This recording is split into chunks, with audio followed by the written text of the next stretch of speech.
देखो, अच्छा हूँ और अच्छा बने रहना ऐसा नहीं होता। जो अच्छा होता है वो हर बार अच्छा ही होता है, जो बुरा होता है ना उसे अच्छा बनना पड़ता है।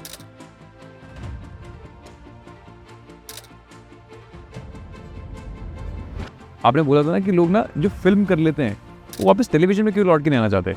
आप एक सोच में फ़र्क पड़ जाता है कि अरे यार अब मैं टीवी में आऊँगा तो लोग क्या बोलेंगे यार, लोग क्या कहेंगे, अरे वाह ये कर्म करना पड़ता है पहले, और फिर उसके पीछे पीछे फिर सेकेंडरी पैसा वैसा ये वो बाद में। Fame is a by product of acting. Fame आएगा, आप अच्छा काम किया है किसी ने तो ऊपर वाला फिर से आता है उसे याद दिलाने के लिए।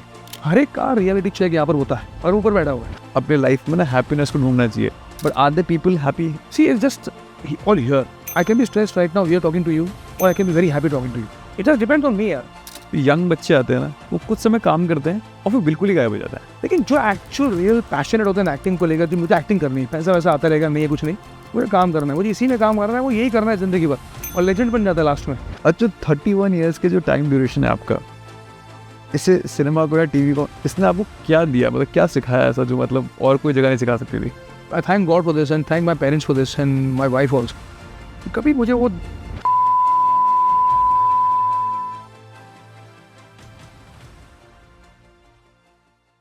So first of all thank you for being part of impact stories. और Thank you so impact much। Stories में हम ढूंढते हैं ऐसे लोगों को जिनमें सच में, जिन्होंने अपने आप को पूरे समय को जिया एक तरीके से और आज भी बने हुए हैं काम करते हुए। और मुझे लगता है आपने जो पहला ही जो मुझसे जो सवाल भी किया था, आपने मुझसे सवाल किया, बिल्कुल सही सवाल था। नहीं बिल्कुल सही, आपने बिल्कुल हिंट से बड़ा वो बढ़ाया कि ऐसा क्यों है कि बहुत सारे सीनियर एक्टर आज की में दिखते नहीं, क्योंकि ये सब बहुत लोग जानना भी चाहते हैं ऐसा क्यों है कि भाई बस जिन्होंने इतने लंबे समय तक काम किया वो एकदम से कैसे गायब हो गए। हाँ मतलब एक्चुअली बहुत लोग नहीं दिख रहे हैं आजकल जो पहले मेरे साथ थे। कई लोगों ने कुछ डाइवर्जन कर लिया है, कोई बिजनेस में चला गया है, या फिर कोई पोस्टिंग में निकल गया है, कोई फिल्मों की तरफ चला गया है। तो टेलीविज़न एक सा डिमांडिंग मीडियम है, I would say, in every way. एक तो एक शो अगर चल जाता है तो if you are playing one of the main leads और प्राइमरी कैरेक्टर, तो ऐसा होता है कि you are wanted on the set and by producer on the set, in the contract and everywhere, at least 25 days a month around the year. So that's a lot of work. और 12 घंटा, अभी कभी कभी 10 घंटा भी allowed होता है senior actors को, लेकिन 12 घंटा 10 घंटा बहुत होता है। 25 दिन महीना देना और पूरा साल, वही सो कई एक्टर ऐसे सोचते हैं कि एक बार जब मेरा नाम बन जाएगा, पैसे बन जाएंगे, या कुछ अपॉर्चुनिटी कहीं और मिल जाएगी तो मैं ये नहीं करूँगा, मैं छोड़ दूंगा। ऐसा होता है। Of course all the actors including me have tried different mediums to explore, but not the cost of living television, because television basically was the backbone for a lot of actors, financially speaking, work-wise, fame-wise, every which wise, So keeping television and doing other things was a bit difficult because of demand of television. ऊपर से एक्टरों को इतना prepared होना पड़ता है television में कि आपको आजकल के ज़माने में और ज़्यादा कि आपको है ना 1 2 3 टेक में ही वो एक प्रॉपर ओके वाला टेक देना पड़ता है, क्योंकि हमारे डायरेक्टर जो होते हैं उन बेचारों पे बहुत ज़्यादा प्रेशर होता है from the channel and producers कि आपको दिन में 22 मिनट का डिलीवरी करना है। अरे माय गॉड, एक एपिसोड दिन में डिलीवर करना, ये प्रेशर है उन पे because of the shrinking budgets, to be honest. So when the budget shrinks, all demands increase. इतने टाइम में डिलीवर करो। पहले जब मैंने देख किया था तब हफ्ते में एक बार आधे घंटे का एपिसोड आता था, once a week, every Thursday 8:30, once a week. So आधे घंटे का एपिसोड हम लोग 3 दिन में शूट करते थे, इतना आराम से मजे ले लेते। फिल्म की तरह, एक बड़ी फिल्म की शूटिंग होती है ना, ऐसे एक सीन दिन में 5 घंटे में निकालते हैं, 10 घंटे में 2-3 सीन कैन होते हैं, उस तरह से शूट होता पहले। देख like half an hour a week. Now it's half an hour 7 days a week. So demand is increasing, competition is huge, TRP, time spent, इसकी मारा मारी और कुछ हो गया। तो इसमें क्या हो गया कि बहुत एक्टर लोग प्रेशर में आके वो थोड़े टाइम तक दिखते नहीं है। वो भी एक बड़ी वजह है। कुछ लोग कहीं और डाइवर्ट कर गए, कुछ लोगों का पैशन है वो अभी तक है लगे हुए हैं। वो स्पार्क रहना ज़रूरी है। हाँ, वो स्पार्क रहना ज़रूरी है। बेसिकली आपके अंदर एक वो इच्छा एज ए एक्टर, आप जब आपने शुरुआत की तो क्या आपका एक इंटेंशन था? Like I love acting, I wanted to be an actor, I wanted to play different roles, मुझे अलग अलग कैरेक्टर प्ले करना था, मुझे कुछ और नया नया सब करना था। तो वो आज भी वो अंदर जिंदा है कि यार मैं वो भी करूँ, मैं वो भी करूँ, अरे बहुत कुछ करना बाकी है, वो रोल नहीं किया, ये रोल नहीं किया। जिससे क्या होता है ना कि वो कॉन्स्टेंट एक चलते रहता है। कोई एक नया रोल ऑफर होता है, यार ये करना ही करना है, यार ये तो नहीं छोड़ना, ये तो बहुत क्या रोल है यार। तो वो एक जब तक वो एंथुजियाज्म जिंदा होता है ना, तो एक्टर काम करते रहता है। That's the thing I think is alive in lot of actors who are still seen and lot of actors not seen is died. और एक बात हम कर भी रहे तो मैं सोचता भी रहता हूँ, मतलब मुझे लगता है कि आपने बोला था ना कि लोग ना जो फिल्म कर लेते हैं वो वापस टेलीविजन में क्यों लौट के नहीं आना चाहते? क्योंकि वो फिल्म में अच्छा काम कर रहे हैं, उनको फिल्में मिल रही हैं। जिनको फिल्में नहीं मिलती हैं फिर वो कुछ ऐसा वो सोचते हैं। आप एक सोच में फ़र्क पड़ जाता है कि अरे यार अब मैं टीवी में आऊँगा तो लोग क्या बोलेंगे, यार इस यार यार वाह ये फेलियर हो गया, क्वेश्चन मार्क। हाँ यार अरे यार इसलिए इसका ये फिल्म में नहीं चला। तो कुछ तो लोग कहेंगे, लोगों का काम है कहना। तो यू मतलब you have to think that way and you to see what is the priority. कर्म करना पड़ता है पहले। कर्म मतलब यू थिंक ऑफ द फल, तो फिर कर्म नहीं कर पाओगे। I believe that. So your karma basically is to act. Of course money is important because you have a family, obviously. लेकिन it should not supersede the karma. Karma is the ultimate. जो काम आपको एक्टिंग करनी है तो acting, if you have some couple of offers, if you want to take one or two, then you choose the best. So उसमें से best उठाना है और काम करना है, और फिर उसके पीछे पीछे फिर सेकेंडरी पैसा वैसा ये वो बाद में। सो जब काम करते रहोगे तो दिखते रहोगे और बिकते रहोगे और पैसा आते रहेगा। अगर पैसे के पीछे भागे कि मुझे लोग क्या बोलेंगे, मैं फिल्म में था नहीं चली फिल्म, फिर मैं अभी टीवी में आ गया हूँ, लोगों को बोलो तुम्हारा देखो ना यार, अपना भी देख लो। तो मैं तो ये सोचता हूँ कि काम कहीं भी हो, काम करो और बने रहो काम। मतलब मैंने एक चीज़ और भी देखी है, मतलब लोग ना अपनी इमेज को बड़ी पॉलिश करते रहते हैं। मतलब इमेज को पॉलिश का मतलब एक इमेज है तो उसे मेंटेन कर, अच्छा हो तो बहुत अच्छा बन के रहना चाहता हूँ, बट ऐसा नहीं है। आपके अलग अलग इमोशंस हो सकते हैं, बट कुछ लोग ना एक लाइफ को ना एक सर्टन वे में जी रहे हैं। वो अपने एक इमेज है जिसको हमेशा चमकाना चाहता है। अच्छा हूँ और अच्छा बने रहना, ऐसा नहीं होता। ऐसा नहीं होता बिल्कुल। जो अच्छा होता है वो हर बार अच्छा ही होता है, पर जो बुरा होता है ना उसे अच्छा बनना पड़ता है, अपनी इमेज पॉलिश करते। You understand? तो जो अच्छा है वो उसको अच्छा बनने की जरूरत ही नहीं है, वो अपने आप हर जगह अच्छा ही है। वो यहाँ से अच्छा है, यहाँ से अच्छा है। अगर यहाँ से खराबी है तो उसको अच्छी इमेज बना के रखनी पड़ती है। You understand? सो बुरा है उसको सोचना है ना, अच्छा है वो अच्छा ही है। और अच्छा इंसान होता है, अच्छा एक्टर भी होता है। फिर यहाँ से अच्छा होता है तो ऑनेस्टली काम कर रहे हो। अच्छा ऐसा मुझे लगता है कि ऐसा फेज ना आता हो किसी भी एक्टर के लाइफ में जब वो फाइनेंशियल ट्रबल से ना गुजरा हो। हर एक एक्टर में, इवन मिस्टर बच्चन एबीसीएल के दौरान, ही इज अ लेजेंड यार, biggest actor in India. So everybody face that, I mean with one point in time. उसके बाद आदमी सीखता है कि मैंने जो गलतियां करी हैं वो दोबारा ना करूँ। बट कुछ लोग तो उस कॉन्सिक्वेंस के अंदर डूब भी जाते हैं, खत्म भी हो जाते हैं। मैंने बहुत मतलब ऐसे नाम सुने जो बिल्कुल फिर वापस चल ही नहीं पाए, वापस आ ही नहीं पाए। हाँ ये जो आपने कहा ना पहले, जिसके पहले वाला सवाल था ना कि एक इमेज मेंटेन करके रखनी पड़ती है, वो इमेज के चक्कर में ना ये सब होता है। क्या होता है ना कि इंसान का जब काम होता है तो पैसा भी आता है, सब कुछ आता है उसके, फिर वो एक गाड़ी लेता है, फिर एक घर किराए पे लेता है, फिर वो एक लाइफस्टाइल सबके सामने दिखाता है अपनी एक। फिर एक दौर ऐसा आता है जो सबकी लाइफ में आता है कि वो दौर में से थोड़ा सा काम कम हो जाता है कभी कभार, फिर वो मेंटेन करता है। फिर वो सोचता है कि अरे यार अब ये गाड़ी का ईएमआई भारी पड़ रहा है, फिर वो गाड़ी चली जाती है। कई बार ऐसा होता है। फिर वो इमेज मेंटेन करने वाली बात होती है, फिर वो उसको मेंटेन करने के लिए फिर यहाँ से कर्जा वहाँ से कर्जा, ऐसा भी होता है। तो वो एक सोच है ना, वो बहुत गलत सोच है। ये जो सोच आती है ना, वो इससे आती है कि मुझे दुनिया को दिखाना है। जब आपको दुनिया को दिखाने लग जाओगे ना, या एक्टिंग आपकी हो या किसी भी कोई भी चीज़ में आप इन्वॉल्व हो, दुनिया को दिखाने का टाइम आता ना, वो आदमी डूब जाता है। Everybody is got different life, everybody is got a different background from they come from. Right. और सबके अपने नसीब भी अलग होते हैं। अब मानते नसीब है। हाँ, सब कुछ मानता हूँ। तो मैं ये सोचता हूँ कि एक इंडिविजुअल को भगवान ने सबको दिमाग दिया है, तो एक सोचना चाहिए कि मैं इस वक्त कहाँ खड़ा हूँ, मेरा फ्यूचर क्या है। क्या मैं एक बड़े फिल्मी बैकग्राउंड से आ रहा हूँ? क्या मेरा बाप है वो बहुत बड़ा प्रोड्यूसर है, 50 फिल्में बना चुका है? नहीं।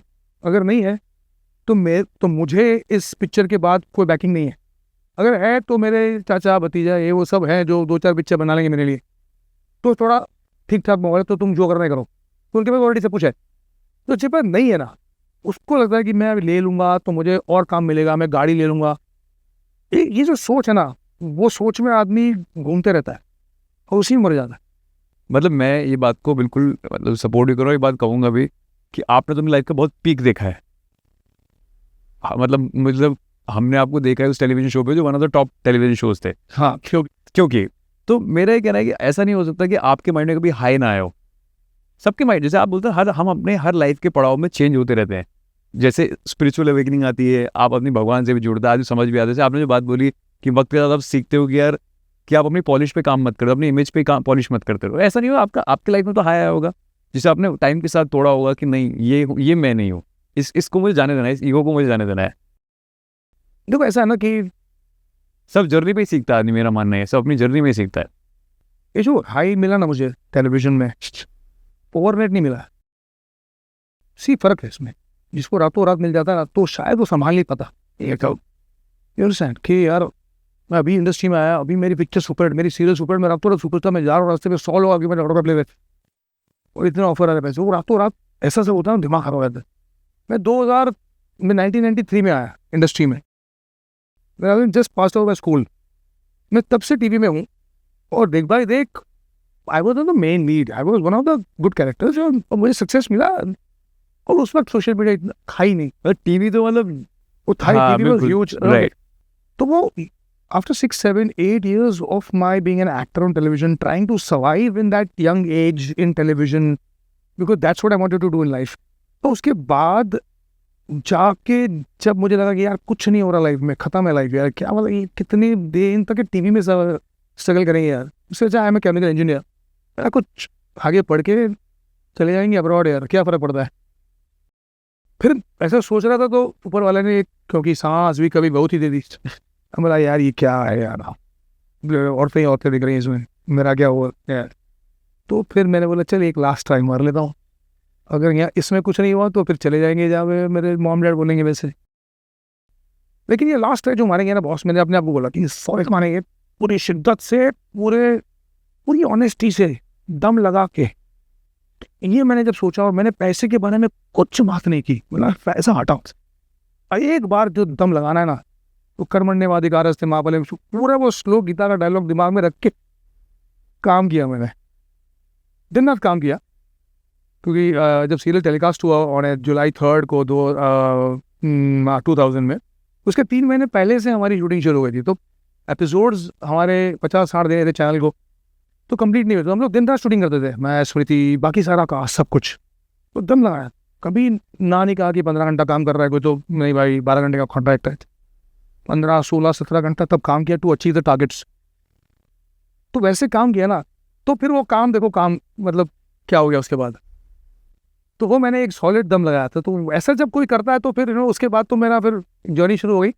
और उसके बाद तो ये ओवरनाइट तो कभी था ही नहीं मेरा। तो मतलब वो ऐसे मोड में मुझे सक्सेस मिला, क्या वो just so thankful to God कि जो आपने मतलब दिया, तो भी ऐसा दिया कि कि मैं सर्वाइव कर जाऊंगा एटलीस्ट 5-7 साल तक, तो मुझे और काम मिलता रहे। सो वो ईगो और वो हाई वो सब आया नहीं, क्योंकि फिर सिर्फ इतना काम मिलता रहा, वो काम में डूब गया। मतलब उसके बाद मैं एकता का कलश कर रहा था, क्योंकि कर रहा था अरोड़ा नानी का मेहंदी तेरे नाम की कर रहा था, तो एक साथ 3 सीरियल कर रहा था, 3-4 फिल्में मिल गई, इतना बिजी हो गया था कि मैं मुझे सोचने का टाइम नहीं था मेरे पास, तो वो कभी आया ही नहीं। और जब सीरियल मैंने छोड़ी या जो भी हुआ, उसके बाद मैं फिल्मों में लगा, उसके बाद मैं फिर से टीवी में आ गया। मैंने कभी सोचा नहीं कि लोग क्या कहेंगे, लोग क्या कहेंगे, जो कहना कहेंगे, मुझे मेरा काम करना है। उसके बाद आज तक मैं टीवी में काम कर रहा हूँ, मैं फिल्में भी की मैंने बीच में, मैं OTT भी कर रहा हूँ, तो ये काम लगातार कर रहा हूँ। तो वो कभी ऐसा आया नहीं है। मतलब I am from middle class family, okay, my dad is a banker, he was a banker, तो आई सीन दैट वो जड़ से जुड़े हुए लोग, हम लोग अंदर से, मतलब एकदम वो देखा हुआ है। 1 रूम किचन से स्ट्रगल करके मेरे डैड को, मॉम को, कैसे मुझे, मेरे भाई को, मतलब फीस देने के लिए मेरे dad used to really struggle in the bank, and he was a Initially, he was just started as a very low level in the bank, you know, as a clerk or something. Later on, he became manager, zonal manager.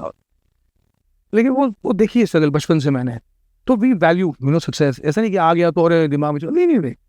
अब मुझे confident था कि एक दिन तो मौका मिलेगा और होगा तो टेक इट लाइटली यार.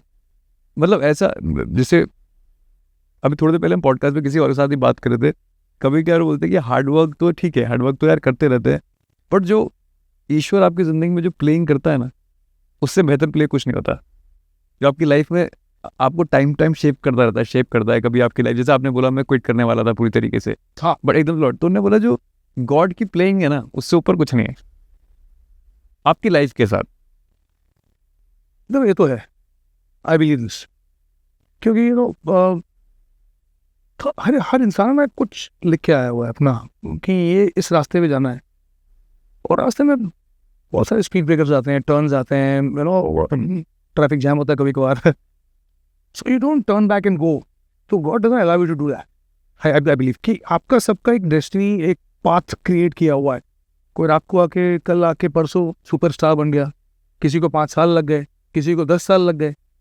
तो लेकिन क्या है ना, हर मोड़ पे जब इंसान क्विट करने के बारे में सोचता है ना, तो ऊपर वाला कुछ बोलता है यार ये नाराज हो गया तो इसको कुछ दे दो, ये बना रहेगा. So I think that kind of thing happens, you know. God doesn't allow you to you know divert from your destiny, the path of destiny.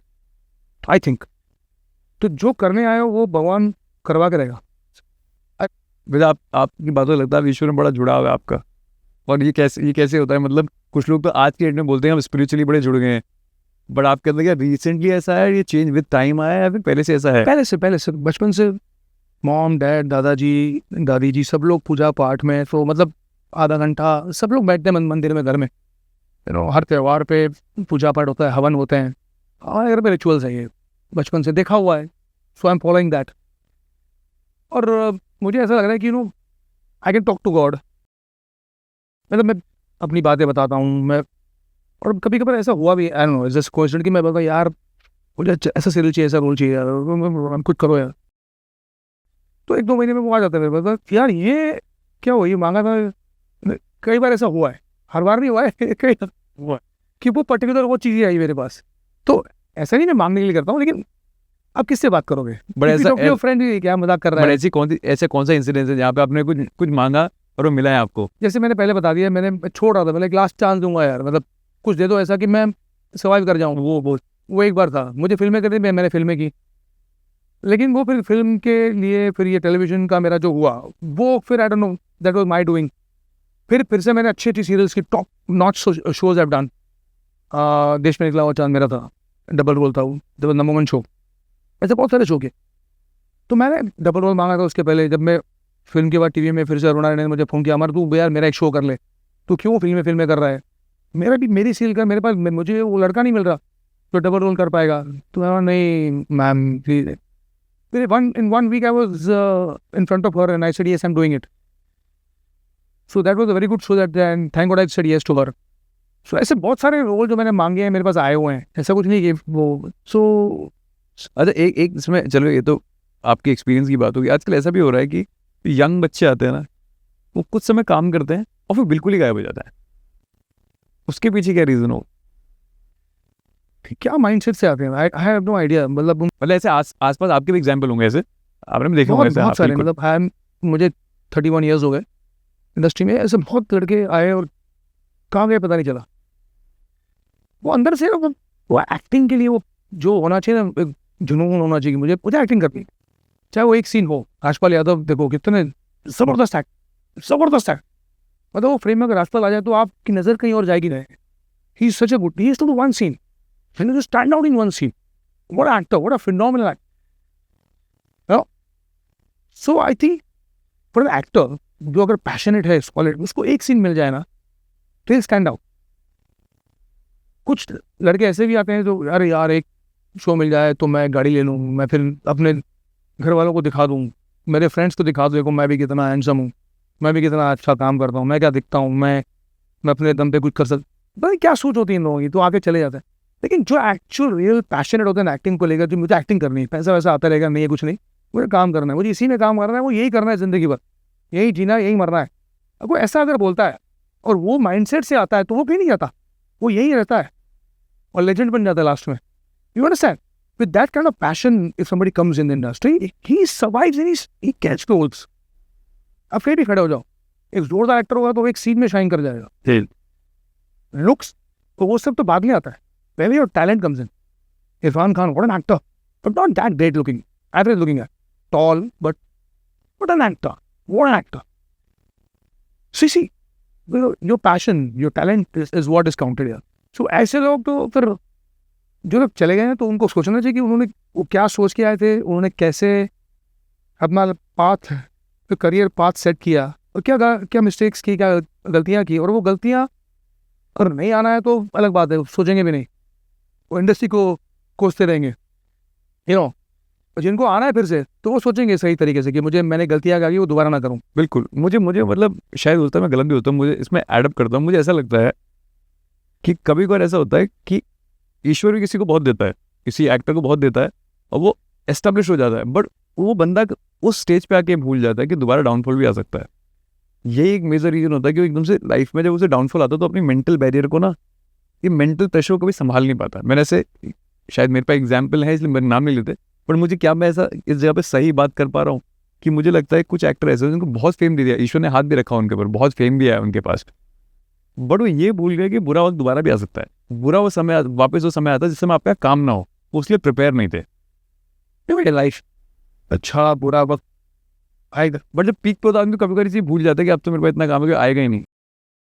तो ऊपर वाला फिर से आता है उसे याद दिलाने के लिए, उसे नीचे लेके आता है, भाई तो ऊपर था, तेरे पास कुछ नहीं था, तुझे इतना कुछ दिया मैंने, अब तू नीचे आ जा. तुझे घमंड आ गया या तुझे गुरूर हो गया अपने काम का, पैसों का, जो भी है, लुक्स का, तो फिर वो नीचे आता. हर एक का रियलिटी चेक यहाँ पर होता है और ऊपर बैठा हुआ है.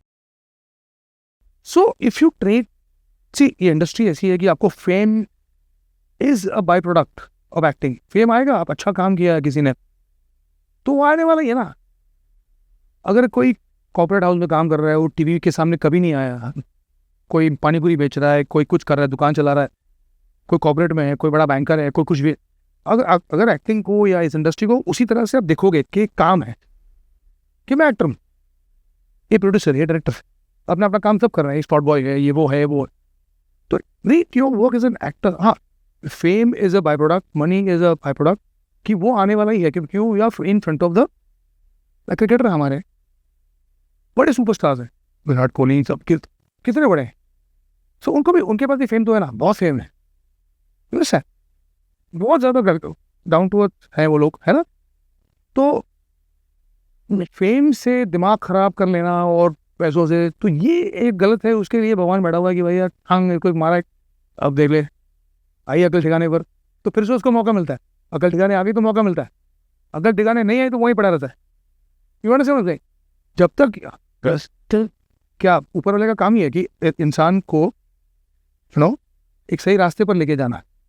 अगर वो जब तक नहीं समझेगा, नहीं सुधरेगा, तो वहीं पड़ा रहेगा वो. The day he understand, realise कि मैं क्या करने आया था और मैं क्या कर रहा हूँ, ये फर्क पता चल गया ना, तो वो आगे निकल जाए.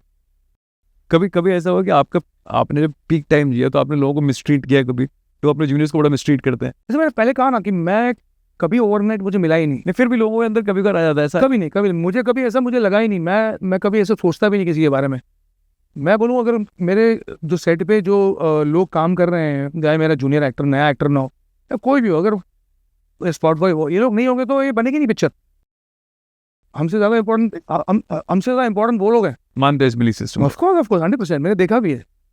और मैं कई लोग जो मिस्टेक करते हैं मैं बोलता भी हूँ दिस इज रॉन्ग, तो you have to go and tell them, make them realise कि you can't, because just because he is a poor guy, you can't tell him that. So कई लोग समझ जाते हैं कि यार ये सही बोल रहा है, तो they don't realise in that just scene के टेंशन में या किसी के टेंशन कुछ बोल देते किसी को. तो एक आध बार तो चलो ठीक है, हर बार अगर बोलेगा तो हैबिट है, तो that has to be brought to their notice कि this is wrong. So we do that, I mean of course, and do what you come to do यार, बाकी सब छोड़ो. अच्छा, 31 ईयर्स के जो टाइम ड्यूरेशन है आपका, इससे सिनेमा को या टीवी को, इसने आपको क्या दिया, मतलब क्या सिखाया ऐसा जो मतलब और कोई जगह नहीं सिखा सकती थी? I thank God for this and thank my parents for this and my wife also. कभी मुझे वो यहाँ चढ़ने नहीं दिया कभी, यू नो, मेरे दिमाग में बहुत फेम देखा मैंने सब कुछ, हमेशा मुझे रखा कि मेरे घर पे जब जाता हूँ मैं एक नॉर्मल लाइफ है। मैं कहीं भी जाता हूँ, मॉल चले जाता हूँ बच्चों को लेकर, उनको मॉल जाना है तो छोटे बच्चों को लेकर फिर है, तो मैं ही सोचता हूँ कि कौन भीड़ आएगा, मॉल बैठ रही यार ये 100 लोग होंगे वहाँ पे, मैं भी जाऊँगा ये बिल्कुल। मैं वो सोचता ही नहीं हूँ कि उस वक्त मेरे बच्चों को वहाँ जाना है, तो as a normal parent I will go, चाहे 100 आए 200 1000 आए, यू नो, कहीं किसी के घर में किसी ने बुलाया, मुझे लगा मुझे जाना चाहिए मेरे रिलेशन में कहीं पे, तो मैं जाऊँगा, ऐसा नहीं कि मैं अभी तार हूँ, मैं नहीं करता उसे कि what is to be done is to be done, जो सही चीज़, डू द राइट थिंग। जो पहले बचपन में बुआ के वहाँ जाते थे, मामा के वहाँ जाते थे, बिल्कुल जाते थे, अब यार बिहार मीर हो गया अभी, बिल्कुल नहीं, कुछ नहीं, वो अपनी जगह है सब कुछ एज इट इज, ये अपनी जगह है। पूरी दोस्ती यारी भी निभाते हैं बचपन की दोस्ती यारी को। सेम मेरे स्कूल के फ्रेंड्स अभी मेरे साथ हैं, हमारे स्कूल का एक ग्रुप है मोबाइल में, दानामल हाई स्कूल कांदीवली में स्कूल है, हमारा ग्रुप है पूरा, रोज वहाँ पे चैटिंग वैटिंग सब होती है, मैं फुल टू करता हूँ। पहले उनको भी लगा, पहले बीच में भी ग्रुप बना जब व्हाट्सएप आया तभी 10 साल पहले, और यार अमर को ऐड करे, मतलब बाद में पड़ा है अमर को ऐड करे ना करे यार, तो यार वो हो गया सार हो गया, फिर मैंने मेरे फ्रेंड बोला क्या हुआ ऐड कर मुझे यार, they the best days of my life, everybody is life, you know, तो मैंने ऐड करो, उसके बाद देते ग्रेट यार, great to have you, they friend but I made them at ease, ऐसा कुछ नहीं भाई, वी आर स्टिल फ्रेंड्स यार, इतनी मस्ती करते थे बचपन में, तो वो सब you have to be normal यार, that's why you have to lead a normal life, you can't be in that zone all the time, you know. मतलब मुझे किसी ने एडवाइस दी, ने मुझे बोला कि तू कुछ भी कर ले, कुछ भी दम लगा ले, तेरी जिंदगी 200 साल की नहीं होगी, 200 साल की नहीं हो पाएगी, वही 50 और 60 साल की होगी। मतलब तू किसी को मिसट्रीट करे, कुछ करे, या फिर बहुत पैसा कमा ले, जीवन उतना ही जितना मिला है, सांसें, उतनी सांसें होती तूने है। बोला कि इसे ऐसे मत माप कि अब मैं कितना पैसा कमाएगा कि 200 साल का हो जाए, हो ही नहीं सकता, क्योंकि वो तेरे हाथ की बात है ही नहीं। तो जब ये तेरे को मैं एडवाइस इसलिए दे रहा हूँ, मुझे बोलते तेरे को इसलिए एडवाइस दे रहा हूँ कि ये तू समझे कि वैल्यू ऑफ लाइफ अलग चीज़ है, पैसा और बाकी चीज़ें अलग चीज़ है। तो इसीलिए मैं जब आपसे बोला था, मैं एक सवाल आपसे ज़रूर पूछूंगा कि हॉलिस्टिक अप्रोच नहीं देखते लोग लाइफ को, काम को, अपनी आइडेंटिटी को, अपनी सक्सेस को ही अपनी दुनिया बना लेते हैं, बल्कि दुनिया उससे और बड़ी है। इसके बारे में तो मैं क्या बोलूँ, एक चीज़ ऑन है यार, जो क्या सोचता है वो उसे क्या करना है, किसको कितने पैसे की ज़रूरत है, कितने बनाने हैं, वो इंडिविजुअल पे डिपेंड करता है, और कितने में आप सेटिस्फाई हो गए। सक्सेस कहाँ तक चाहिए आपको, मतलब पूरी दुनिया आपके पीछे पड़ जाए उतनी चाहिए, या आप जितना है उतना में खुश हैं, वो डिपेंड्स ऑन द इंडिविजुअल, इसका मैं कुछ नहीं बोल सकता। आपका सेटिस्फैक्शन लेवल आया वैसे? देखो ऐसे काम का तो मुझे नहीं आया, काम तो मुझे और करना है, पैसा तो बेसिकली क्या है कि God is been kind, I will say that, but काम में मुझे काम का भूखा हूँ मैं, मुझे काम चाहिए, मतलब मुझे अच्छे रोल करने और वाला। बुराई भी नहीं हो तो सच बात है, काम हाँ, तो वो करना चाहते हैं और इंसान। अगर मैं काम नहीं करूँगा तो I get really worked up, क्योंकि यार क्यों मैं बैठा हूँ 4 दिन, क्यों बैठा हूँ 5 दिन, क्यों बैठा हूँ, you know, I want to work at least 20 days a month, तब मुझे बड़ा सेटिस्फैक्शन मिलेगा। वैसे लोग जब कहते हैं कि यार अपने लाइफ में ना हैप्पीनेस को ढूंढना चाहिए, but are the people happy really? क्या शहरों में इतना स्ट्रेस है, हाँ, लोग हमारे- हैप्पीनेस को ऐसे बोलते हैं, ये ढूंढना है भाई, ढूंढना है, वो मिलती थोड़ी है फिर इसको कहीं। ढूंढना थोड़ी पड़ता है, वो अंदर से निकालनी पड़ती है बाहर। See it's just all here, it's all here. I can be stressed right now here talking to you, or I can be very happy talking to you. It just depends on me यार, you know, कि मैं यार क्या है podcast, क्या है interview, what a podcast हम, see it's on me ना, I can go to a set with a bad mood, I can go to a set with a good mood, it's all on me. So पैसा आएगा, इतना पैसा आ जाएगा, 100 करोड़ रुपए आ जाएंगे bank में, दिखेगा एफडी है मेरी, तो मुझे मज़ा आएगा, गारंटी नहीं है भाई। 100 रुपये में भी मज़ा आ सकता है, और 100 करोड़ के 1000 करोड़ के बाद भी मज़ा नहीं आएगा, ये भी हो सकता है। So money does not give you happiness, it gives you kind of a bit of satisfaction कि यार कल को ऊपर वाला ना करे, पर काम नहीं हुआ तो मेरा परिवार भूखा नहीं मरेगा, कि यार वो सब जो लाइफस्टाइल मैंने दिए हैं उनको डाउनग्रेड नहीं करनी पड़ेगी। ये एक रियलिटी थोड़ा सा every father, every husband has this kind of a thing in the mind कि वो इतना तो करने की वो यार आफ्टर आई गो ना they will be leading at least this kind of a lifestyle. उसके लिए अगर वो हो गया, इसके बाद depends on you how much more you want, what on you think, how much you want to work hard, how much you want to strive, so it depends on individual basis. अच्छा, एक ऐसा तो हो नहीं सकता life में कभी आपने ऐसे प्लानिंग ना की हो कि यार इतना पैसा बना लूंगा, या फिर हर स्टेज पे आता है जब यंग होते हैं हम लोग ये सोचते हैं कि अच्छा ये घर खरीद लूंगा, ये गाड़ी खरीद लूंगा तो ठीक है यार, तब थोड़ा हैप्पी हो जाऊंगा, थोड़ा रिलैक्स हो जाऊंगा, बट वो रिलैक्स और हैप्पीनेस कभी नहीं आ पाती। सही बात है। यू नो आफ्टर ऐसी planning see after you achieve one, एक पड़ाव पार करते हैं ना, केबीसी में होता है एक पड़ाव पार किया, फिर एक पड़ाव पार किया, फिर एक पड़ाव पार किया, वो पड़ाव खत्म ही नहीं होता है। करता ही नहीं होता यार। यार एक पड़ाव पार करने के बाद सोचते हो अरे वहाँ एक और पड़ाव दिख रहा है। तो ये depends on everybody, person to person, कि ये कौन से पड़ाव पे रुकना है और मुड़ जाना है या आगे चलते रहना है। जैसे मैंने कहा your logic has to be clear कि तुम वो पैसे वाला पड़ाव है या काम का सेटिस्फैक्शन है। तुम्हें घर पे बैठना अच्छा लगता है या तुम्हें काम करना अच्छा लगता है? मुझे काम करना अच्छा लगता है। यू अंडरस्टैंड कि मुझे एक्टिंग अच्छी लगती है, तो मैं इतने दिन काम करूँगा, तो ये 4 ऑफर है उसमें से मुझे एक चाहिए, तो मैं कौन सी लूँगा? That is on me. फिर वो लेके फिर मैं काम करूँगा, फिर कितना पैसा मिल रहा है उसमें, अच्छा ये फिर बाद में आएगा। सो काम is basically what I looking for. बाकी तो पीछे पीछे आता है सब कुछ। किसी ने आपको ऐसी कोई एडवाइस दी जो आपको लाइफ टाइम याद रही? ये एडवाइस है कि काम के पीछे भागो। माय मॉम टोल्ड मी कि पैसे के पीछे मत भागो, वो और दूर भागेगा। जितना भागोगे उतना दूर भागेगा वो। तुम रुक जाओगे, अगर मुड़ोगे, उल्टे भागोगे, तुम्हारे पीछे भागेगा। तो तुम काम के पीछे भागो। And I realised it very early in my life कि work is what I have come here for. You know, ऐसे तो my dad was a banker after certain point of time when I was very young. मैं जब college में आया तब तो मेरे dad was pretty settled and we are not worried as such, whatever we wanted dad always give us. तो पैसा ऐसा बहुत ज़्यादा मुश्किल दौर से फिर मैं नहीं गुजरा तो बचपन में देखा।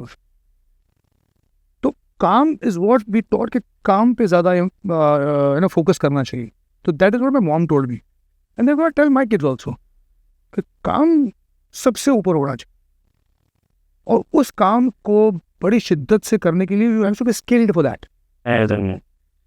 फिर एक्टिंग करने आया, एक्टिंग का शौक है। रात को सुबह सपना आया था मैं कल रात को ही सपना आया, मैं जा रहा हूँ बॉम्बे निकल रहा हूँ, सपना आया रात को यार, वो भगवान ने मेरा सपना आया, ये तो करे निकलते हैं, फिर एक्टिंग आती नहीं है, आता कुछ नहीं है। अरे ये तो एक्टिंग आती नहीं है, इस स्क्रीन टेस्ट में क्या था, तो मैं तो लाइन ही भूल गया, मैं ये बोल। So before doing anything, see you have to be prepared, be ready for it. Opportunity जब आती है ना, तो you have to be ready for it. So कोई नहीं काम करोगे तो be prepared for that and then you give your take यार। सो कभी आपको बहुत समय तक किसी को काम ना मिल रहा हो तो कभी कभार ऐसा भी तो होता है कि आदमी अपने रियलिटी चेक खुद बने कि क्या पता मुझ में कमी हो। कभी कभार इंसान दूसरों को ब्लेम करता रहता है कि मुझे काम नहीं मिल रहा, इसने दिया नहीं, इसने दिया नहीं। बट कभी कभार क्या होता है, एक टाइम ऐसा आता है जहाँ पे किसी ने मुझसे कहा था कि आईना खुद भी देख लेना चाहिए कि आईना और परछाई कभी झूठ नहीं बोलती, परछाई साथ नहीं छोड़ती और आईना कभी झूठ नहीं बोलता। तो उन्होंने बोला कि आपको ना एक समय ऐसा होता है कि आपको कभी कभार एक बार काम समझ में आता है, 2 बार काम समझ में आता है, तीसरे काम समझ में आता है। जब बहुत बार काम नहीं मिलने लगते तो इसका मतलब गलती आपके अंदर है। हाँ, एक समय आ चुका है जहाँ पे अब आपको जानना है कि भाई आप में बहुत कमी है। गलती आपके अंदर है आपको कि आपको काम क्यों नहीं मिल रहा, तो क्या मेरे फॉल्ट्स हैं, क्या मुझे चेक करना है बेसिकली, और वो ठीक करना है मुझे, और फिर मुझे जाना है तो मिल जाएगा काम। You understand, we have to think. Problem with us, we don't think only.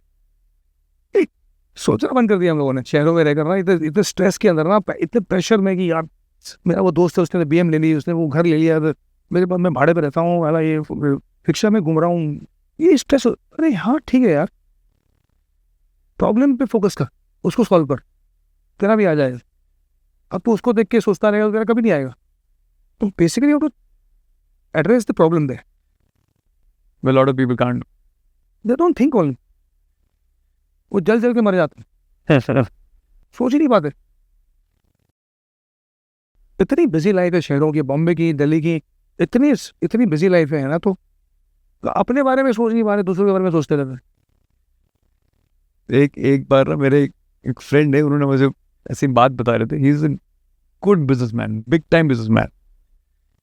तो मैं उनसे पूछ रहा था कि यार, मैंने उनसे ऐसे ही पूछा, मैंने कहा जो पैसा है कैसे लगता है कि यार कितना कमा लिया है। तो उन्होंने मुझे एग्जाम्पल दिया कि मेरी शादी थी, मैंने प्लेन भेजा लोगों को अपने दोस्त यारों को लाने के लिए। तो वहाँ आगे की रो में इस बात की लड़ाई नहीं थी कि प्लेन भेजा है, इतनी मेहनत करके बाद मैंने प्लेन भेजा, इस बात की लड़ाई थी कि बिजनेस क्लास में कौन बैठेगा। तो उनने बोला कि सब प्लेन भेजा है, सबको एक जगह बैठ सकते हैं, आराम से आ सकते हैं, शादी मेरी है, बट वहां भी झगड़ा है, तो इसका मतलब आदमी ऊंचाई निचाई कभी नहीं छोड़ेगा, वो पैसे वाला जो मामला है ना वो कभी नहीं छोड़ेगा। सही बात। This is a fact. Yeah, of course. सब उतने ही पैसे वाले हैं उसमें, उस प्लेन में बैठने वाले, बट फिर भी वो ईगो मसाज। हाँ, ऐसे भी उन्होंने बोला, ऐसे भी लोग हैं। तो कहता है कि जब पैसा कब पूरा लगे तो किसी को पूरा लग ही तो नहीं रहा, दिक्कत तो ये है। बिजनेस में कौन बैठेगा, ये ईगो ही तो है, और क्या है। But yeah, that's the biggest killer. मैंने कहा वैसे उसने ये ले लिया वो ले लिया, सोचने से अच्छा है कि तुम अपनी प्रॉब्लम पे फोकस करो। well. कम से कम उसने प्लेन तो भेजा, वरना बोलते मेरी शादी है तुमको आना पड़ेगा, तो तुम खुद टिकट निकालते, तो कौन से निकालते ये सोचो। इकोनॉमी या बिजनेस निकालते, फ्लाइट में आते, ट्रेन में आते, या बस में आते, ये सोचो पहले। प्रॉब्लम है कि दूसरे के एफर्ट को अप्रिशिएट करना भूल गए। एब्सोल्युटली, कि जब में बिखर रहे हैं। एब्सोल्युटली सही बात है, ये सबसे बड़ी प्रॉब्लम है। अच्छा, मुझे ऐसा लगता है कि जैसे हम थोड़ी देर पहले बात भी कर रहे थे ना, जब आपने बोला कि लोग फिल्मों में आ जाते हैं, है ना, फिल्मों में आ जाते हैं, उसके बाद टीवी करने वापस नहीं लौटते। मगर एक बात बताओ, कुछ लोगों का तो समय टीवी के बाद जब फिल्म कर रहे होते हैं उसका काम नहीं मिलता बहुत से, तो वापस टीवी में क्यों नहीं आते, फिर भी इतना ईगो क्यों होल्ड करके रखते हैं? क्योंकि अल्टीमेट गोल पैसा तो सराहने के लिए चाहिए ही चाहिए, बट लोग अपने इमेज को इतना बचा के रखना चाहते हैं, चले जाते हैं अपने हाँ, गाँव मतलब- जहाँ से वहाँ पे। बट इतना भी क्या बड़ा ईगो रह गया कि घर चले गए और बढ़कर काम के लिए वापस लौट के नहीं आए। इसमें कहा ना, यही है प्रॉब्लम कि लोग क्या कहेंगे। वो कौन है वो लोग? मतलब काम वो लोग कोई होते ही नहीं एक्चुअली, यू आर राइट, वो लोग है ही नहीं, दे डोंट एग्जिस्ट, वो दिमाग में एग्जिस्ट करते हैं। मेरे घर में रोटी नहीं आया तो मैं तो किसी क्या, फिर भी लोग क्या करेंगे ये सोचते हैं, और लोग होते ही नहीं है, they are all ghost in your mind. तुम्हारे दिमाग के अंदर भूत बैठे हुए हैं जो बोल रहे हैं, अरे यार वो बोलेगा यार टीम फिल्म में नहीं चला, इधर आ गया सोचेगा। अरे वो कोई नहीं बोल रहा, वो अपनी प्रॉब्लम में डूबा हुआ है भाई, तेरे बारे में सोचने का टाइम ही नहीं उनके इसके पास, और तुम सोच रहे हो कि वो क्या सोचेगा, तो तुम जी है भाई, वो क्या सोचेगा सोचोगे तो you to think of your own ना, कि आज मैं कहाँ स्टैंड कर रहा हूँ। अगर मैं ये काम कर लूँगा तो मेरे में क्या बदलाव आएगा, मैं कहीं हाथ नहीं फैलाऊँगा, मेरे घर पे इतना तनाव नहीं होगा, या मैं इतना आगे प्रोग्रेस कर जाऊँगा, टैलेंटेड हूँ, एक्टिंग दिखाना है तो मैं फिर वो दिखा दूँ तो मुझे और काम मिलेगा, फिर दोबारा शायद मौका मिल जाए मुझे फिल्मों में जाने का। ये नहीं सोचते, यू नेवर नो ना, तो we should never give up, always keep fighting, you know, against all the odds, keep working.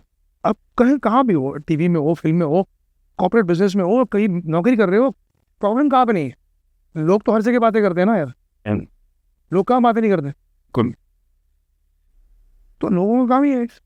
तो you should just focus on your work, कि तुम्हारे उस वक्त उस सिचुएशन में what is right for you, not important what is right, you know, कि ये मेरे लिए बहुत सही चीज़ है इस वक्त करना, मैं ये करूँगा, इसको जो बोलता है ये सोच, अगर ये सही हो गया ना, तो जो बाहर से यहाँ काम करने आया वो काम करता रहेगा ना, he will work and he'll try to improve upon himself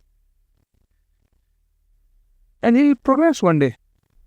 मैंने मतलब आपसे सवाल इसलिए पूछा क्योंकि मैं जब भी कोई सवाल पूछ रहा हूँ, भले नाम नहीं ले रहा किसी का, हाँ, बट मैं आपको इसलिए बता रहा हूँ कि मैं ना जब उनसे बैठता हूँ ना और उनसे बात होती है तो बड़ा सरप्राइज हो जाता हूँ कि घर परिवार के जीने के पैसों से बढ़कर अपना ईगो कैसे बड़ा हो सकता है। बट वो अपने ईगो में ही उनको भी दाव पे लगाता है, जिस परिवार के लिए दूर आ गया, और अपने आप को भी दाव पे लगाता है। अभी इसके बारे में क्या कहें, तो मैं थोड़ा सरप्राइज होता है, हूँ, हाँ, मतलब तो सरप्राइज होता हूँ जिसने अपना काम भी दाव पे लगा दिया, घर वालों को भी दाव पे लगा दिया, और अपना ईगो नहीं छोड़ा। हाँ, एक आध दो देखे मैंने ऐसे, जिन्होंने अपनी गलती कोई मानी नहीं। हाँ, गलती नहीं बोलते हैं इसको, गलती तो नहीं बोलेंगे, जिंदगी सिखाती है आपको, what there is always life teaches you, कि अगर तुमको सक्सेस अगर कहीं नहीं मिली है तो उसकी वजह कुछ होगी, तो आप अपने अंदर खोजो कि मैंने ऐसा क्या नहीं किया या ऐसा क्या कर दिया, तो improve on that rather than going and sulking in your own home village, और माँ बाप के सर पे जाके बोझ बन के बैठ गए जिंदगी भर कि नहीं हुआ, मैं तो अभी माँ टेंशन में, बाप टेंशन में, सब टेंशन में। दुनिया वाले अब बोलेंगे तो सही बोलेंगे, ये देख आ गया मुँह उठा के, कुछ किया नहीं, तो what is this, you know, you to think about your, what is right for me, अच्छा व्हाट मेक बिल्कुल out of the box question पूछा, what kind of father you want to be? A supporting father to my kids, a helpful father. I'm a loving father.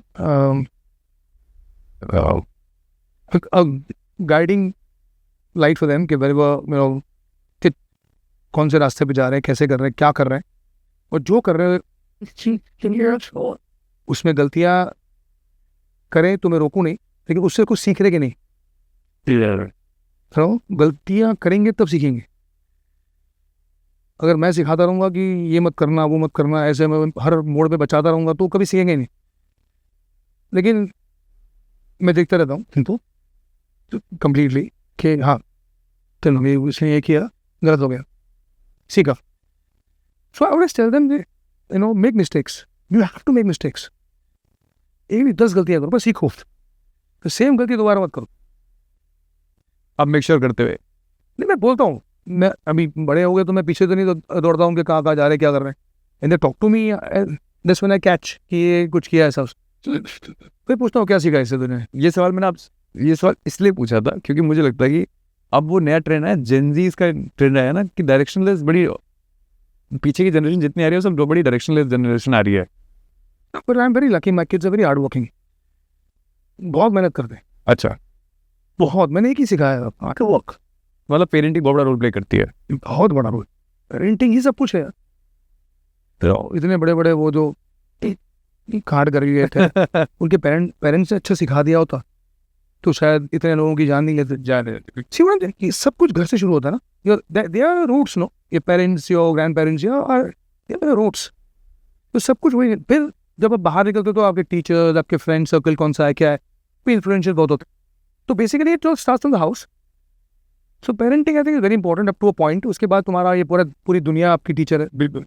और आप क्या करना चाहते हो, किस मोड़ पे जा रहे हो, कैसे आपके बच्चे क्या, तो वो सब आपको एक निगरानी रख के उनको कभी डांटना पड़े, डपटना पड़े, तो वो ज़रूरी होता है उनके अच्छे के लिए. तो वो सब चलते रहता. हमारे साथ भी ऐसा हुआ था सवाल ऐसे. तो we do that. But as I said, my kids are very hard working. मैं मतलब see I am not a parent but still मुझसे किसी ने सवाल पूछा था कि यार कि पेरेंटिंग कैसी होनी चाहिए ऐसे. तो मेरा ना मुझे अभी याद है, मैंने बचपन में एक ना जब छोटा तो एक टीचर ने एक स्टोरी में टेक्स्ट बुक में सुनाई थी. इसमें क्या होता है, एक इंसान ना हमेशा गरीब परिवार से होता है तो हमेशा चोरी करके लाता है तो घर पे रखता है. तो घर चलता है तो माँ भी खुश रहती है, बहुत खुश रहती है, घर चल रहा है, ठीक है, बढ़िया है. तो उसे वो आदत अच्छी लगने लग जाती है कि जब फैमिली इज गुड, हैप्पी, तो फिर क्या दिक्कत है, फ्लरिश होता है. फिर एक दिन क्या होता है, तो कोई बड़ी चोरी कर लेता है और वो राजा का दरबार होता है, राजा उसे फांसी की सजा सुना देता है. भाई फांसी सजा तो माँ बाप को तो बहुत बुरा लगता है. तो जब उसे लेके जा रहे होते हैं तो उसे फांसी होने वाली है, उसकी माँ उसके पास आती है, तो अपने जब हाथ बंधे होते हैं अपने मुंह से उनका कान काट लेता है और उसे कहता है इस कान ने अगर उस दिन सुनने, जब मैंने पहली बार कहा था मैं चोरी करके लाया और अपनी ज़बान से आपने बोला था कि सब ठीक है बेटा, अगर तू ये ना कहता तो आज मैं फांसी पे नहीं लटका होता है. तो उनका कान इसलिए काटता है कि मैंने पहले आपके कान में एक बात डल गई, आपका बच्चा हूँ, मैंने आपके कान में एक बात डाली थी कि ये मेरे से गलती हो रही है, बट आपने दूसरे कान से अनसुना करके मुँह से बोला है सब कुछ ठीक है. तो वो जो आपने पेरेंटिंग वाली बात ना, सबसे पहले घर से शुरू होगा. Parenting is very important for every kid. आज के लोग मतलब पेरेंटिंग को ना बड़ा ऐसे बड़े, आजकल के ज़माने में तो बच्चों को बोलना इतना वो हो गया है ना कि social media influence them so much. सारे बच्चे जो एक एज के बाद है ना वो मोबाइल तो सब टीचर ही हैं, सब इंस्टाग्राम पे सब टीचर बने, सब टीचर्स बने, सब कुछ ज्ञान दे रहे हैं, सब ज्ञान बांट रहे हैं. जरूरत है अब कहीं जाने वो की. जो ज्ञान बांट रहा है उसको खुद को ज्ञान नहीं, क्या लोग खुद कर रहा है कि नहीं, वो बस कहीं से पढ़ा है, इंस्टाग्राम, मोबाइल लिया है. सच एन एक्सेसिबल टूल यार कि कोई भी उठा के किसी भी देश के कोने में रील बना रहा है और ज्ञान बांट रहा है. So I tell them to take all the pinch of salt और सब कुछ अंदर की आवाज़ सुनो, तुमको क्या करना है और वो उसका सही रास्ता ढूंढो कि मुझे वहाँ कैसे पहुँचना है ऑनेस्टली, और उस काम में लगे रहो. Make yourself skilled in that faculty that you want to. So that's all I keep telling them. अब जो आप प्रोजेक्ट हंसल मेहता सर के साथ कर रहे हो, उस प्रोजेक्ट में ऐसा क्या नया है और किस आपका जो स्टोरी है, जो आपके ऊपर जो स्टोरी इवॉल्व कर रही है, वो किस बात की स्टोरी है? महात्मा गांधी के लाइफ के ऊपर ये कहानी वेब सीरीज़ है. और Hansal Mehta of course is an amazing human being, amazing human, very soft spoken, very nice, down to earth, amazing director, very talented, and I wanted to work with him for a very long time. फिर मौका मिला मुझे, और प्राणजीवन मेहता का मेरा role है उसमें, और काफ़ी अच्छा, मतलब नहीं बताओगे? हाँ काफ़ी अच्छा रोल है ये।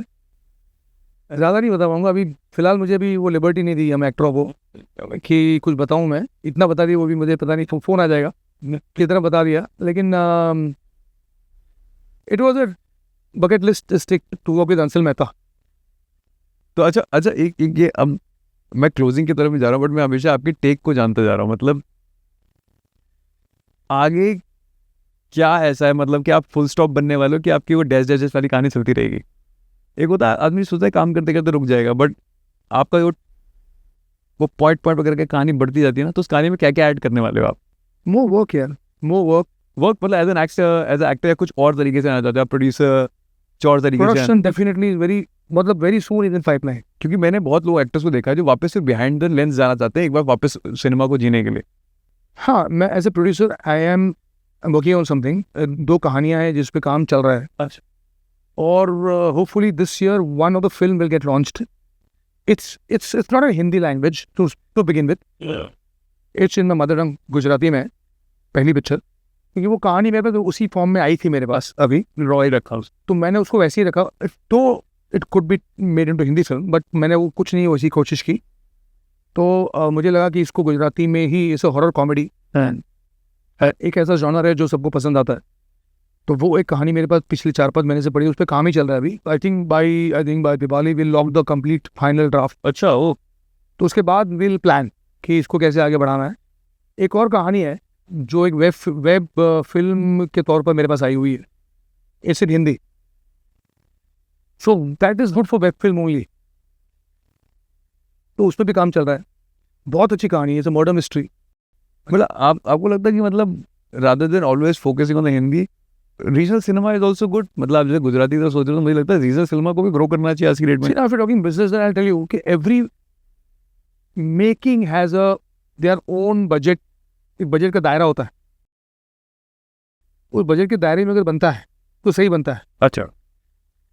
ऐसा नहीं प्रोड्यूसर आज नया आया है, बहुत ज़्यादा एक्साइटेड हो गया, उसने डबल ट्रिपल बजट लगा दिया, 2-3 गुना, वो वापस ही नहीं आ रहा, पैसा डूब गया, तो दोबारा कभी वो फिल्म नहीं बनाएगा और बचेगा ही, बेचारा डिप्रेस हो जाएगा लाइफ में। ऐसे भी बहुत लोग आके चले गए, not only actors, even producers have gone back. तो पैसे लेके आते हैं और एक्साइटेड, मैं पिक्चर बना रहा हूँ, मैंने उसको साइन कर लिया, फलाना ढिमका सब साइन कर लिया, और देखा तो भैया क्या हो गया, घर बार सब बिक गया। अगर मैं अमर उपाध्याय अगर पहली पिक्चर बनाऊंगा तो मैं ऐसा नहीं गुजरा, मैं ये करूंगा, कुछ नहीं करूंगा। जो फिल्म मांग रही है जितना, उतना ही होगा। You have to be true to the story. See, story, content is the king. That's the rule since ages and will remain so. तो कंटेंट तुम्हारा जो है वो क्या डिमांड कर रहा है, उसके साथ अगर आप सही रहोगे ना तो गलत नहीं होगे। वो एक्स्ट्रा वैगन करने जाओगे तो suicidal. So I am making this too, I am going behind the scene now for a while. काम भी करूंगा of course. Dori 2 also is coming now on Colors. Season 1 was quite a hit. डोरी 2 will start shooting. So I love my character there, Ganga Prasad. हाँ, ये भी मैंने मांगा था तुम्हारे पहले वाले व्यक्ति, मैंने मांगा था, अभी मुझे याद आया। मैंने भगवान से कहा था, मतलब यार मैं जब भगवान से कहा, मैं ऐसे कभी सोचता हूँ यार, क्या ये अमीरों के कैरेक्टर मिलते रहते हैं, सूट पहन के, वो गाड़ी से उतर रहा हूँ, ये मर्सिडीज से उतर रहा हूँ, ये बहुत हो गया। थोड़ा एक एकदम गरीब का रोल मिले जो दिन में 100 रुपये भी नहीं कमा पा रहा, पसीने से लगभग मेहनत कर रहा है, ठेला उठा रहा है, ये यार ऐसा रोल दो कि लोग देखें एकदम ड्रास्टिक। तो मैं अपने आप को चैलेंज करूँ और फिर दिखाऊँ लोगों को कि मैं सक्सेसफुल हुआ कि नहीं, बताएंगे मुझे कि ये करने में। ये भी कहता हूँ चैलेंज अपने आप को करना। ये भाई अमीरों के, ये विरानी वॉज रिच, फिर ये रिच, सारे कैरेक्टर बोल की में भी वो Thakur Virendra Pratap Singh was a very rich guy, और हो गया, सबने देख लिया ये। तो एक गरीब का रोल दे दो, तो गरीब अपंग का रोल मिला मुझे, दिव्यांग का, गंगा प्रसाद जिसका एक हाथ नहीं काम कर रहा और गरीब है, और गरीब है, बुनकर है, बुनकर, इतनी मेहनत है, पंखा नहीं होता, लाइट नहीं होती, झोपड़ी में काम करता है, पसीने पसीने पूरे दिन। वैसा एक रोल मिला मुझे जो काफ़ी, मतलब तो उसके लिए मैंने काफ़ी मेहनत करी कि कैसे ऐसा दिखूं मैं। तो पहले तो प्रोड्यूसर को लगा कि यार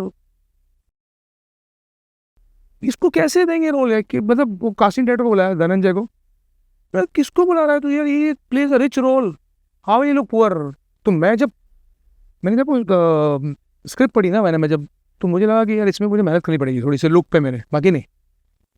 तो मैंने एक हफ्ता दिन पहले मैंने वो बाल नहीं धोए मेरे, टेढ़े मेढ़े ऐसे कुछ हो गए थे मेरे, बोला ये दिस परफेक्ट।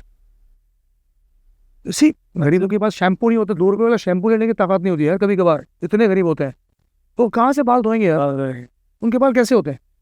कुर्ता पहनेगा, ये पहनेगा, वो सब मैंने जान लिया। ठीक है, फिर मैंने वो दाढ़ी थोड़ी सी रखी थी ऐसे ऐसी, कुछ ऐसे बाल वाले ऐसे करके, फिर मैं गया तो वो देख के शौक हो गया, अरे यू लुक राइट यार, मतलब that's very important to work on it. तो I look, first thing is to look right. Like Dev साहब वंस टोल्ड मी, देवानंद साहब, कि सबसे पहले जब आप स्क्रीन पे आते हो ना, तो पहले मुंह नहीं खोलते हो, पहले आपको लोग देखते हैं, आपकी पर्सनैलिटी देखते हैं कि आप कैसे दिखते हो। सबसे पहला आपका एक फर्स्ट इंप्रेशन, मुंह दिखाई होती है ना पहली बार, वो वैसे होती है, फिर आप मुंह खोलते हो, डायलॉग बोल, बाद में आता है वो सब। ये देव साहब ने कहा था मुझे।